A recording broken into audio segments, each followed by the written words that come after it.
रहीम अस्सलाम वालेकुम, मैं हूँ ऐसे और आप लोग देख रहे हैं मेरा यूट्यूब चैनल ऐसे मेडिक। तो आज की वीडियो में हम किंगडम एनिमेलिया के पहले फाइलम पोरिफेरा को डिस्कस करेंगे। तो फाइलम पोरिफेरा के अंदर जो सबसे पहली जो चीज़ें आज हम पढ़ने वाले हैं वो है उसकी डेरिवेशन, यानी वो ड्राइव कहाँ से हुआ है।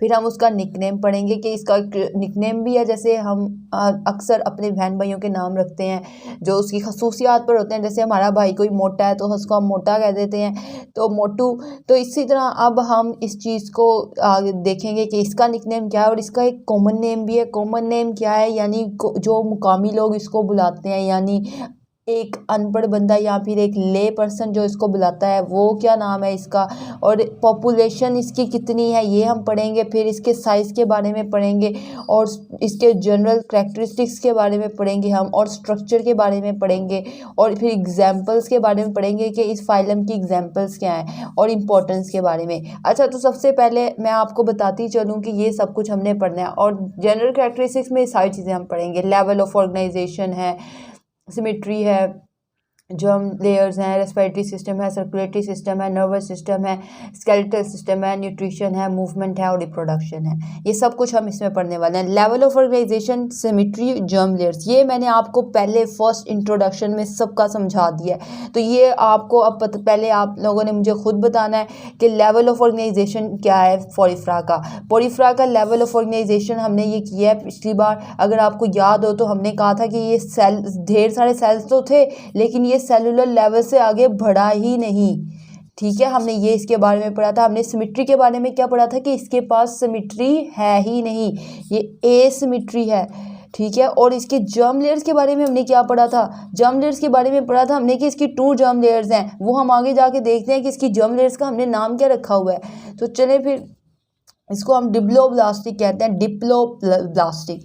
ठीक है, डिप्लोब्लास्टिक इसको कहते हैं। अब आगे हम पढ़ने वाले हैं कि इसकी डेरिवेशन। अच्छा, तो ये डेरिवेशन में आपको एमसीक्यूज आ सकता है, आपके एमडी कैट के लिहाज से मैं आपको पढ़ा रही हूँ कि आपको कह सकते हैं कि ये पोरिफेरा जो नाम है ये कौन सी ज़ुबान का लफ्ज़ है। तो आपको पता होना चाहिए it is a Latin word. ये लैटिन वर्ड है, लैटिन ज़ुबान का, लतीनी ज़ुबान का वर्ड है। और यहाँ पे इसके वर्ड्स को कहाँ से ये लाया गया, ये पोरस और फेरा से लाया गया।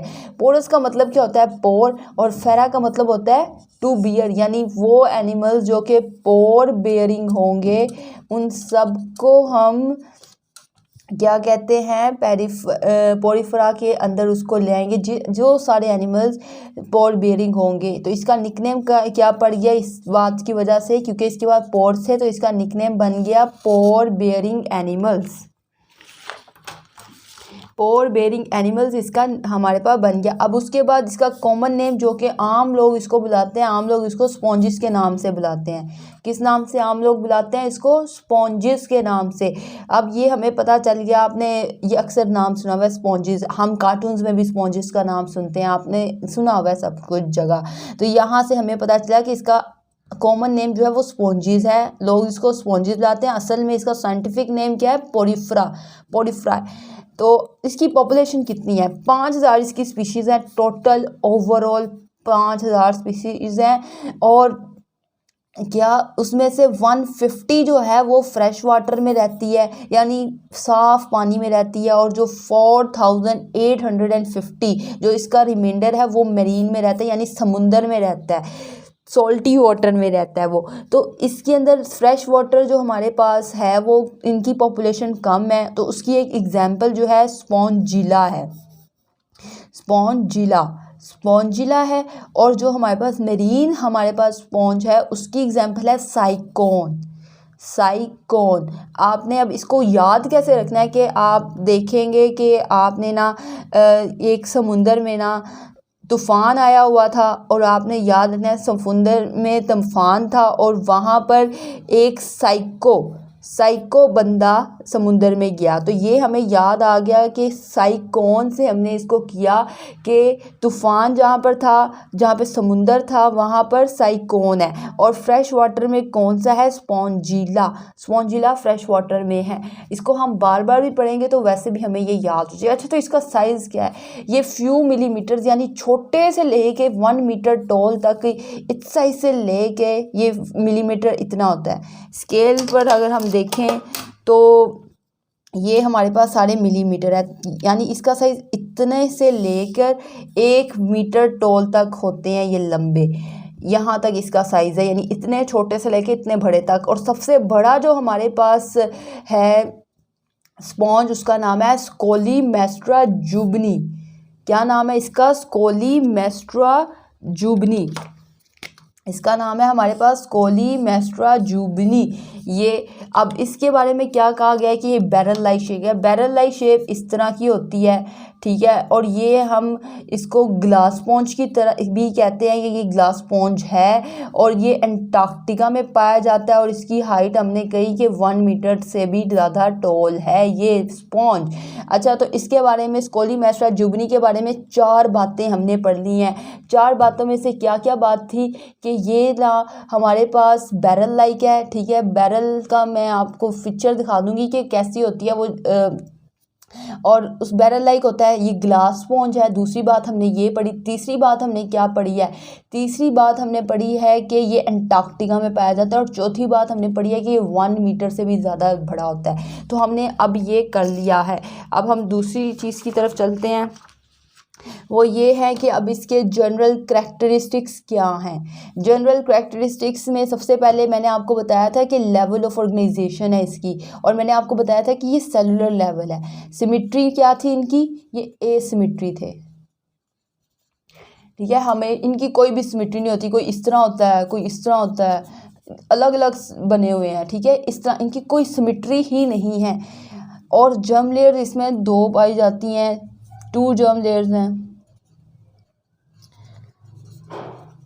और उनके नाम हम पढ़ते हैं, उनके नाम हम पढ़ेंगे अभी। और रेस्पिरेटरी सिस्टम भी नहीं है इसमें, सर्कुलेटरी सिस्टम भी नहीं है, नर्वस सिस्टम भी नहीं है। लेकिन नर्वस सिस्टम के लिए वो कहते हैं कि फ्यू न्यूरॉन्स हमारे पास हमें दिखाई देते हैं।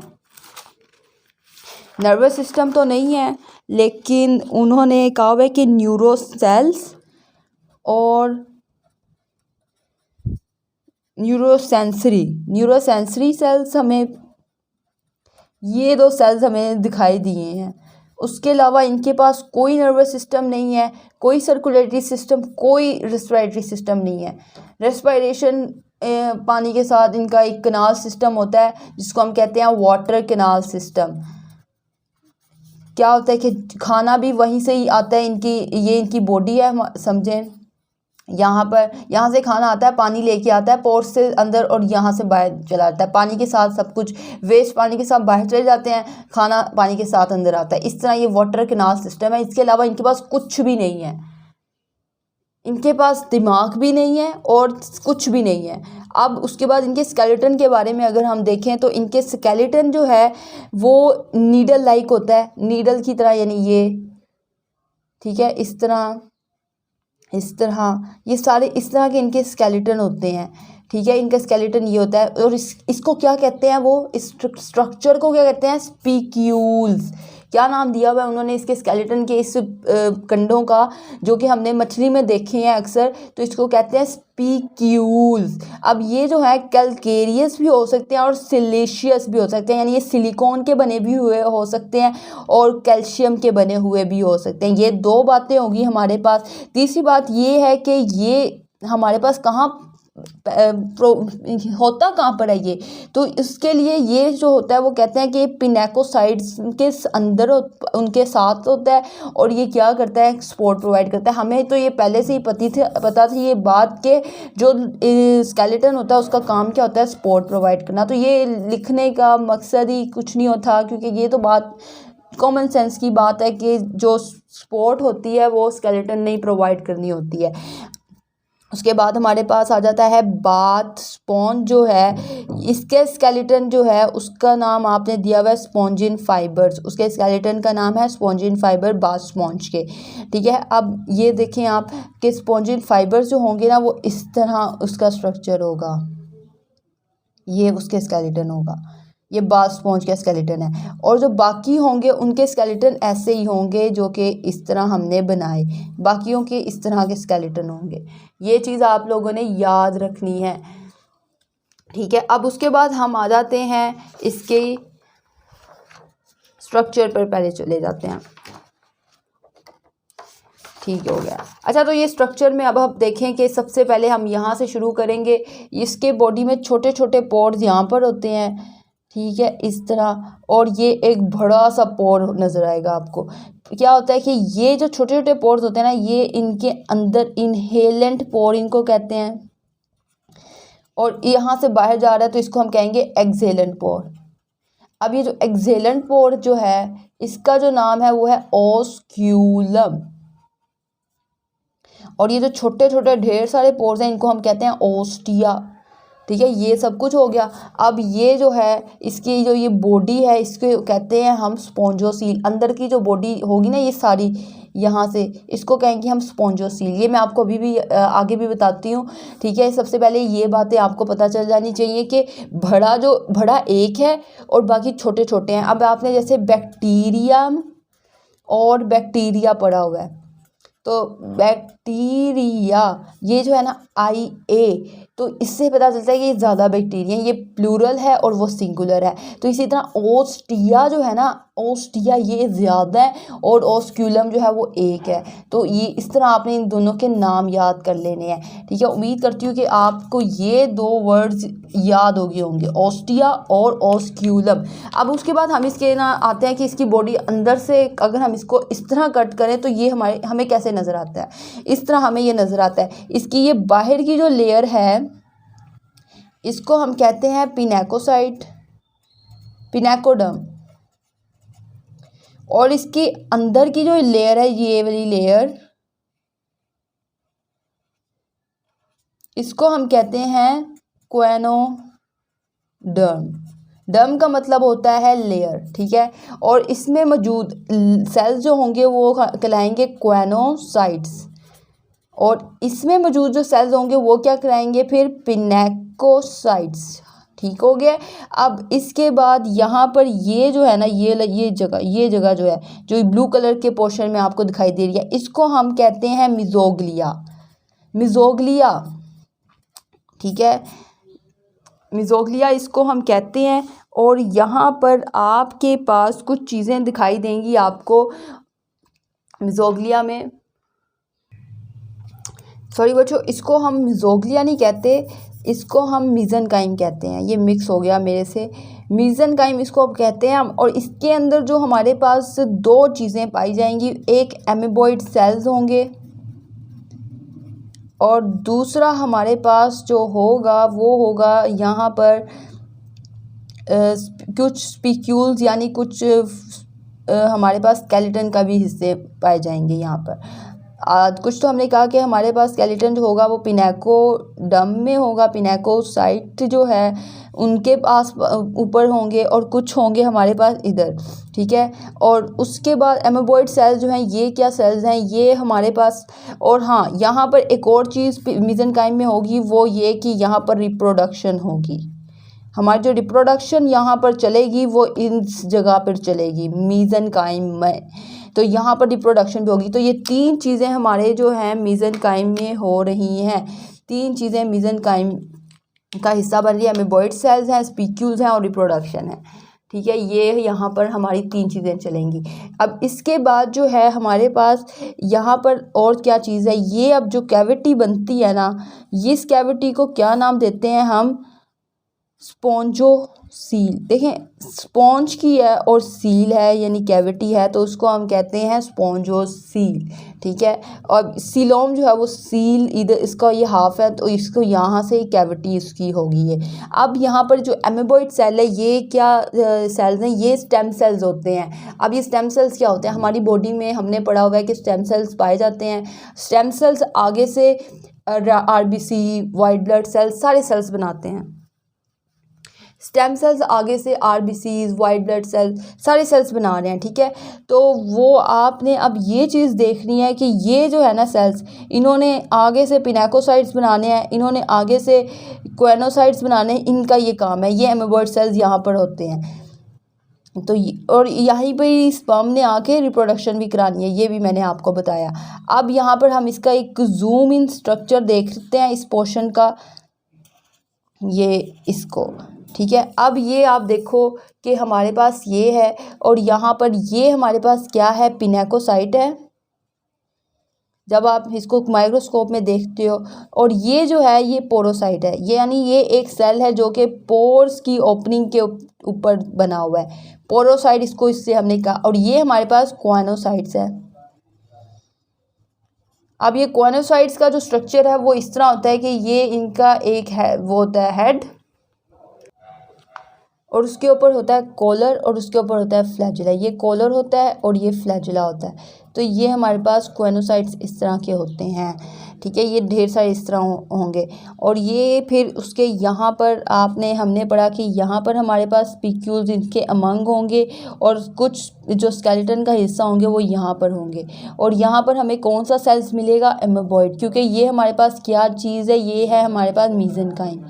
ये जगह क्या है, मीजेनकाइम।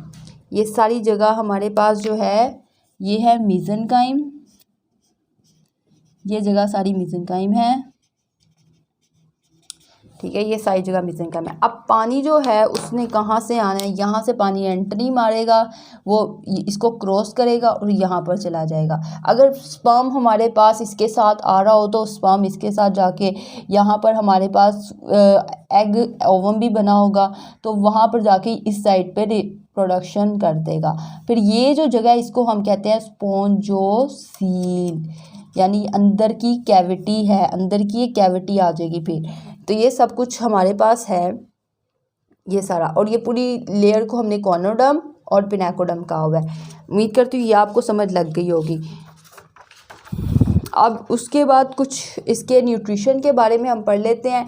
न्यूट्रिशन के बारे में क्या है कि इनका जो खाना होता है वो 20% जो होता है ना, वो छोटे छोटे जू प्लैंकटन और फाइटोप्लैंकटन होते हैं। जू प्लैंकटन क्या, छोटे छोटे एनिमल्स, और छोटे छोटे प्लांट्स फाइटोप्लैंकटन्स, ठीक है। ये हमारे पास इसका 20% खाना होता है। लेकिन ज़्यादातर इसका खाना जो होता है वो जो वेस्ट होता है ना, ऑर्गेनिक पार्टिकल्स, जो कि हमारे जितने भी जानवर जो कि सी में रहते हैं, जो कि समुंदर में रहते हैं, उनका जो वेस्ट होता है वो इनका खाना बनता है, उनका वेस्ट इनका खाना बनता है। उसको कहते हैं ये डेट्रिटल ऑर्गेनिक पार्टिकल्स इनका खाना होते हैं।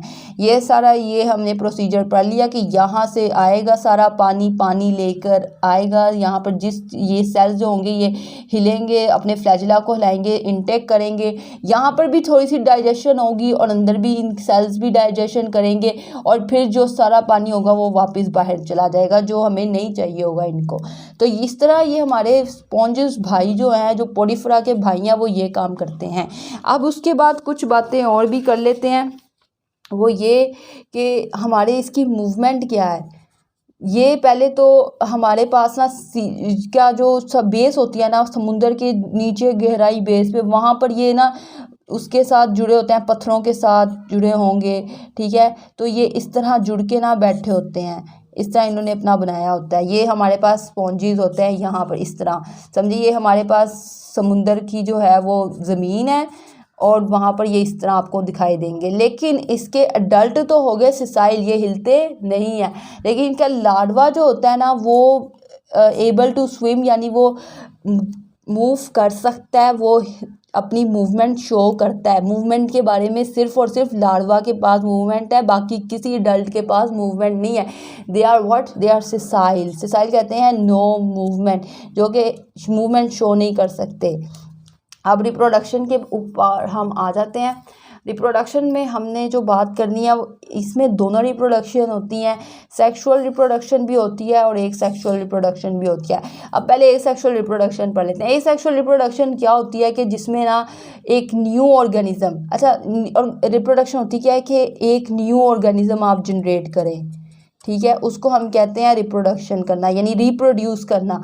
अब जो हमारे पास एसेक्सुअल रिप्रोडक्शन है, इसका मतलब क्या है? एसेक्सुअल रिप्रोडक्शन का मतलब होता है कि आप अपने जैसा एक ऑर्गेनिज्म प्रोड्यूस कर रहे हैं विदाउट एनी, जिसमें जो ऑर्गेनिजम्स ना मिल ना रहे हो, और उसके बगैर आप एक नया ऑर्गेनिज्म जनरेट करें। अब वो जो है इनमें पाया जाता है एसेक्सुअल रिप्रोडक्शन, और वो हमारे पास जिस दो चीज़ों में देखी जाती है वो है एक बडिंग, हमारे पास एक बडिंग की के है उसकी एसेक्सुअल रिप्रोडक्शन, और एक फ्रैगमेंटेशन। फ्रैगमेंटेशन क्या है कि इसने अपना ये हिस्सा काटा और इसने ये थ्रो किया और इसने आगे से जाके एक नया ऑर्गेनिज्म बना दिया, एक नया पोडिफरा बना दिया, एक नया स्पॉन्ज बना दिया। ठीक है, तो ये हमारे पास फ्रेगमेंटेशन होगी। बडिंग क्या है? बडिंग जो है उसमें ये होता है कि यहाँ पर जैसे कि आप देख रहे हैं ये एक स्पॉन्ज है, उसके एक छोटा सा बर्ड निकला और उस बर्ड ने फिर जाके अपना एक अलग से ऑर्गेनिज्म बना दिया। ये होता है हमारे पास बडिंग। अब बडिंग जो है वो दो टाइप की हो रही है यहाँ पर, इंटरनल भी हो रही है और एक्सटर्नल भी हो रही है। इंटरनल बडिंग को आप गैमेशन का नाम देते हैं, जिसमें गैम्यूल बनते हैं। होता क्या है कि ये हमारे पास पोडिफरा यानी स्पॉन्ज है, यहाँ पर एक अंदर की साइड पे एक छोटा सा बर्ड बनता है। अब ये बर्ड ना अपने अंदर पूरे सारे सेल स्टोर्स किए होते हैं इसमें, और ये सारे सेल्स इस तरह, जब अनफेवरेबल कंडीशंस होती हैं तब एसेक्सुअल रिप्रोडक्शन होती है, जब खाने की उनको ज़रूरत होती है। तो ये सारे जो एमीबॉइड सेल्स होते हैं वो ये इंटरनल बडिंग भी करवाते हैं और सेल्स इसके बनाते हैं, और जैसे ही फिर फेवरेबल कंडीशन होती है ये फटता है और इसको बर्ड को बाहर भेज देता है और ये पूरा एक ऑर्गेनिज्म बना देता है। तो इस बर्ड को हम क्या नाम देते हैं? गैम्यूल, और इस प्रोसेस को कहते हैं गैमेशन, या फिर आप बोल दें जेमेशन, जो मर्जी आप बोलना चाहते हैं। अब सेक्सुअल रिप्रोडक्शन की तरफ आते हैं। अच्छा, सेक्सुअल रिप्रोडक्शन में इनके पास सेक्सेस सेपरेट होते हैं, पहली बात ये। ठीक है, कुछ के पास सेक्सेस सेपरेट होते हैं, यानी कुछ जो होंगे उनके पास एक फीमेल होगा और कुछ मेल होंगे। ये हमारे पास मेल का सिंबल होता है और ये फीमेल का। ठीक है, कुछ मेल और फीमेल होंगे, लेकिन कुछ स्पॉन्जेस ऐसे हैं जो कि हेर्मेफ्रोडाइट हैं। हेर्मेफ्रोडाइट जो होते हैं उसमें क्या होता है? हेर्मेफ्रोडाइट किस चीज़ को कहते हैं कि एक स्पॉन्ज है, इसमें ना पहले फीमेल जैसे डेवलप हुआ है, उसने अपनी ज़िंदगी गुजारी है एक फ़ीमेल की तरह, यानी उसने रिप्रोडक्शन किया, लेकिन उसके बाद उसने उस चीज़ को छोड़ दिया है और उसके बाद वो क्या करेगा कि वो एक मेल यानी वो स्पर्म को फिर बनाएगा, यानी वो स्पर्म का रोल प्ले करेगा, यानी वो मेल ऑर्गेनिज्म का रोल प्ले करेगा। तो ये इसमें कुछ ऐसी क्लासेस हैं जो कि हेर्मेफ्रोडाइट होती हैं। तो यहाँ पर अब ज़्यादातर ये प्रोटेंडरस होते हैं। अब ये प्रोटेंडरस का मतलब क्या होता है कि इनमें सबसे पहले कुछ जो ऑर्गेनिज्म है उनमें मेल सेक्स पहले बनता है और फीमेल जो सेक्स है वो बाद में बनता है। इस तरह होता है, फर्स्ट पे पहले ये बनेगा, पहले वो ऑर्गेनिज्म जो होंगे वो क्या करेंगे कि वो स्पर्म जनरेट करेंगे और वो स्पर्म जाएंगे किसके पास? जो कि फीमेल ऑर्गेनिज्म होगा उसके पास जाएंगे और रिप्रोडक्शन करेंगे, और ये पहले ज़िंदगी के पहले हिस्से में ये काम करेंगे, लेकिन उसके बाद फिर उनकी बॉडी में चेंजेस होंगे और वो चेंजेस की वजह से वो अब एग का रोल प्ले करेंगे। तो इसको कहते हैं कि ये हेर्मेफ्रोडाइट हैं। और प्रोटेंडरस जो है, यानी इनमें सबसे पहले कौन सा सेक्स डेवलप होता है? वो है मेल। प्रोटेंडरस का मतलब होता है मेल सेक्स डेवलप फर्स्ट। ये सब कुछ नेचुरली होता है। ठीक है, इसमें ऐसा कुछ नहीं है कि ये खुद चेंज करते हो, इनके पास तो दिमाग भी नहीं है। ठीक है, तो ये सब कुछ इस तरह होता है। अब हमारे पास इनके अंदर क्रॉस फर्टिलाइजेशन होती है हमेशा। ऐसा नहीं होगा, ये क्रॉस फर्टिलाइजेशन का मतलब क्या है? ऐसा नहीं होगा कि ये एक स्पर्म है, ठीक है, तो ये अपने ही आके इसको फर्टिलाइज करेगा, बिल्कुल भी नहीं। ये क्या करेगा? ये हमेशा जाके जो स्पर्म रिलीज होगा वो जाके किसी और स्पॉन्ज के साथ रिप्रोडक्शन करेगा। ये बात है कि हमेशा क्रॉस फर्टिलाइजेशन होगी, इसको कहते हैं। और ये जो फर्टिलाइजेशन है वो इन्होंने बताया कि मीज़ेनकाइम में होगी, जैसा कि हमने पहले पढ़ा था कि मीज़ेनकाइम हमारी ये जगह होती है, तो यहाँ पर ही रिप्रोडक्शन ने होना है। ठीक है, और यहाँ पर एम्ब्रियो की डेवलपमेंट की सिर्फ 2 स्टेजेस हैं, वो है ब्लास्टुला स्टेज और लार्वल स्टेज। इसके अलावा हमारे पास कोई और स्टेज नहीं होती। इसके अलावा हमारे पास वैसे होती है गैस्ट्रुला स्टेज, तो वो यहाँ पर नहीं है। इसमें सिर्फ और सिर्फ ब्लास्टुला स्टेज है और लार्वल स्टेज है। अब यहाँ पर हमारे पास कुछ एग्जांपल्स हम कर लेते हैं। अब साइकोन और स्पॉन्जिला के बारे में मैंने बताया था, जो साइको समुंदर में, ठीक है, वो हमारे पास ये टिपिकल मरीन स्पॉन्ज था। स्पॉन्जिला फ्रेश वाटर स्पॉन्ज था, ये हम कर चुके हैं। अब ल्यूकोसिलीनिया और यूप्लेक्टेला है हमारे पास। ल्यूकोसिलीनिया जो है उसमें ल्यूकोसिलीनिया में इरेक्टाइल्स होती है, यानी लंबी इस तरह ट्यूब्स होती हैं। ठीक है, ये हमारे पास ल्यूकोसिलीनिया का स्ट्रक्चर है। और हमारे पास यूप्लेक्टेला जो है वो एक ग्लासी सा फ्रेमवर्क बनाता है। स्पॉन्ज हमेशा इसी तरह ही होंगे। तो ये एक डेलिकेट ब्यूटीफुल और ग्लासी फ्रेमवर्क बना रहा होता है। और ये हमारे पास अगर हम देखें तो इसने किसी के साथ कम्युनलिज्म भी किया होता है, लेकिन मुझे अब वो याद नहीं आ रहा कि किसके साथ किया होता है। इसको वीनस फ्लावर बास्केट कहते हैं इस यूप्लेक्टेला को, ठीक है। आपने ईवीस के नाम से आप याद रखें कि ई और वी यानी यूप्लेक्टेला जो है उसको हम वीनस फ्लावर बास्केट कहते हैं, और इसको जापान में गिफ्ट के तौर पर भी दिया जाता है। अब इसका नाम ही आप देख लें कि एक बास्केट है, फ्लावर बास्केट, तो इसको गिफ्ट के तौर पर दिया जा रहा है जापान में। इसकी इम्पोर्टेंस क्या है हमारी ज़िंदगी में, आप अब देखते हैं कि बर्तन धोने वाला जो है वो भी एक स्पॉन्ज होता है, ठीक है, जिससे आप बर्तन धोते हैं। तो ये वॉशिंग में यूज़ होता है और बाथिंग में भी यूज़ होता है, लोग इसको बाथिंग में भी यूज़ करते हैं। और ये आर्टिफिशियली भी इसके इतने वजह फ़ायदे हैं, तो इस वजह से इसको आर्टिफिशियली भी सिंथेसाइज किया गया है स्पॉन्ज को। और इसके कमर्शियल जो स्पॉन्ज होते हैं वो हमारे पास किधर पाए जाते हैं, यानी जिनकी बहुत ज़्यादा जो कि पैसे जिनकी वजह जिनसे बहुत ज़्यादा पैसे कमाए जा सकते हैं, वो हमारे पास मेडिटेरियन सी में पाए जाते हैं, उसके वार्म वाटर में, ठीक है। वहाँ पर ये कमर्शियल स्पॉन्जेस पाए जाते हैं जो कि बहुत महंगे बिकते होंगे। अब इनकी जो होती है, क्यों ये सारा बाथिंग में और वगैरह यूज़ हो रहा है, क्योंकि इनकी ना पानी ऑब्जर्व करने की कैपेसिटी बहुत ज़्यादा है। ये पानी ऑब्जर्व करते रहते हैं, लेकिन इनका ऐसा नहीं होता कि ये फट जाए, ऐसा बिल्कुल नहीं होगा। इनके अंदर पानी ऑब्जर्व करने की बहुत ज़्यादा कैपेसिटी है। इसी वजह से हम इसको दो चीज़ों में और यूज़ कर रहे हैं। एक सर्जिकल ऑपरेशन में, जहाँ पर ब्लड हम कम ज़ाया हो उस जगह हम इसको यूज़ कर रहे हैं, और दूसरी जगह हम इसको बिल्डिंग्स में यूज़ कर रहे हैं ताकि ये साउंड की एब्जॉर्प्शन भी कराए और साउंड बाहर ना जाए, ठीक है। ये इन जगह इसको हम यूज़ कर रहे हैं। आज हमने पोरिफेरा का फाइलम पढ़ लिया। उम्मीद करती हूँ कि आपको लोगों को सब कुछ समझ लग गई होगी। जो समझ ना लगी हो आप लोग कमेंट करें। आपको वीडियो कैसी लगी वो भी बताएं, हमारा लेक्चर आज का कैसा लगा, और लाइक भी करें अगर आपको अच्छा लगा। It motivates me. तो बहुत बहुत शुक्रिया। अल्लाह हाफिज़।